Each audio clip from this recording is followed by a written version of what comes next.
President, one of your central pledges has been to increase economic growth and cut unemployment. Do you think you've delivered on those promises?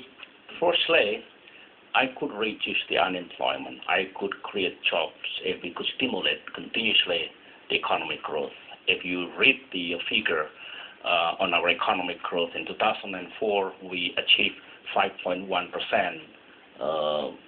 Last year, 2005, we could increase up to 5.6%, and this year we hope we could reach close to 6%.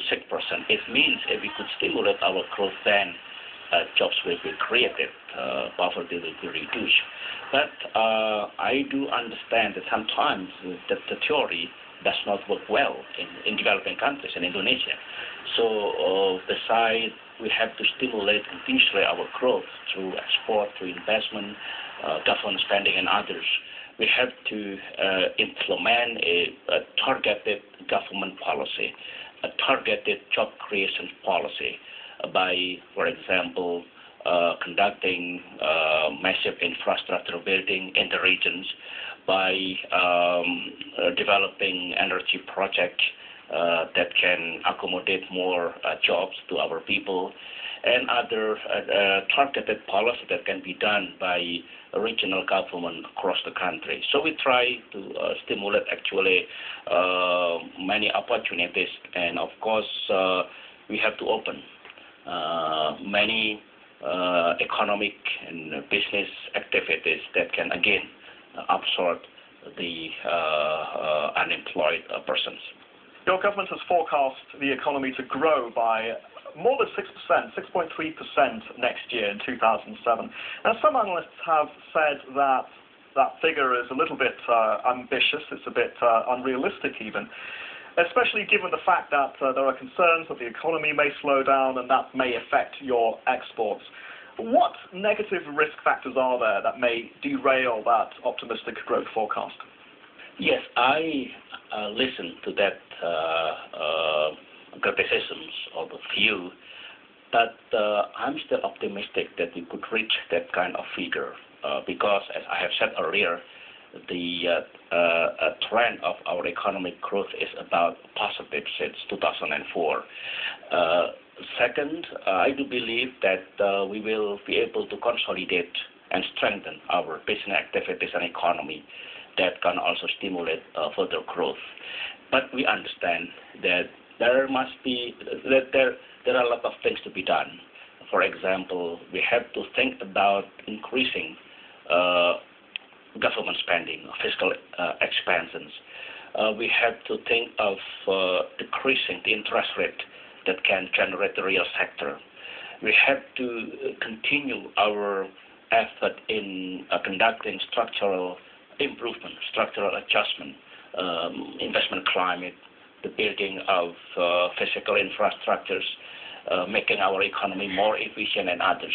So actually, we of course will set this target by doing more in our economies, in our policies, in consonance with the monetary policies developed by the Central Bank of Indonesia. You just ended your answer on a very interesting note that I wanted to pick up on monetary policy and the central bank. Now, Indonesia recently cut the interest rate to try and stimulate the economy. Can you give us an idea about inflation? Are you concerned about the risk of inflation, especially given the fact that the economy is expanding, oil prices are rising, commodity prices are rising? What does this mean for inflation, and what does it mean for central bank policy? Do you think that we could see another interest rate cut to help stimulate the economy, or do you think that the economy needs to be cooled a little bit? Yes, I believe very strongly that our central bank can develop a proper policy that on the one hand we have to stimulate our economy by decreasing the interest rate, but of course it is a need to manage the inflation. Inflation targeting is becoming important policy to be developed by our central bank, because if we could connect the impact of the inflation to our people on the ground, then we realize that the double increase of the fuel price last year is significantly weakening the purchasing power of the people. So we need to manage the inflations. With low inflation, I believe that there will be new equilibrium in our economy, and in parallel with our effort in strengthening the purchasing power of the people by conducting many compensation policy, then I think domestic consumptions can be managed, and this consumption will also contribute to the economic growth of the nation. So actually, I agree that the central bank should always manage the inflations, but of course, the necessity to decrease interest rate is also not to be overlooked because it is needed by our business sector. In terms of inflation targets, Mr. President, what do you have in mind? What are your expectations and what are your hopes? What do you aim to achieve in terms of inflation looking forward into the short term, into next year, for example? This year, I do hope that we could reach no more than 8%, less to 8% of our inflation, because in the first 6 months, our inflation is less than 3%. I do believe if we could maintain the rest of the year, then we will be able to achieve 8% or lower than that of our inflations. And next year, I do hope that we could further manage the inflation less than, say, 7 to 6%. So this figure for me is quite realistic and is quite achievable by, of course, conducting various efforts. You've made it very clear, Mr. President, that you are going to be tough on corruption. What, in addition to the measures that you've already implemented, do you hope to achieve to ensure that graft is eradicated from public service and so on?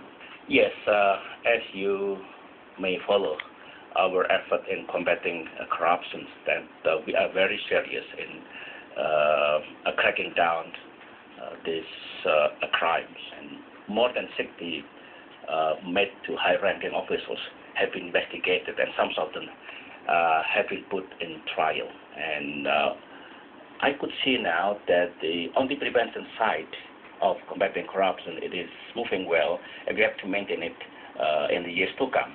But of course, we have to review overall laws and regulations as part also of the bureaucratic reforms and building good governance in this country. So tougher penalties?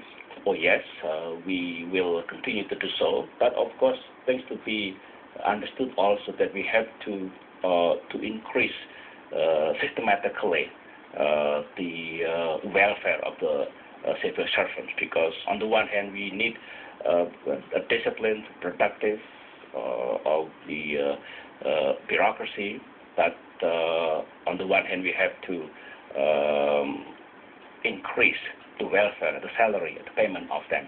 So actually we launched a very comprehensive approach in combating corruption, but one thing, we should do it intensively and give no discriminations. Mr. President, thank you very much indeed. This is the CNBC Conversation in Jakarta. We're talking to Indonesian President Susilo Bambang Yudhoyono. I'm Sri Jagaraja. We'll be back after this short break. Indonesia has its limitation in mobilizing its resources, capital and fund to develop our economy. That's why we need significant investment to come to Indonesia. We also realize that there are factors that put an obstacle to the investment. So what we are doing now, we will continue to improve the overall climate of investment in this country. But foreign investment has been falling. In terms of targets, what are you hoping to achieve? What sort of targets are you hoping to achieve in terms of attracting foreign investment? Can you put it in percentage or monetary terms? I'd better not to mention the figure or the percentage of the amount of dollars to be invested in Indonesia.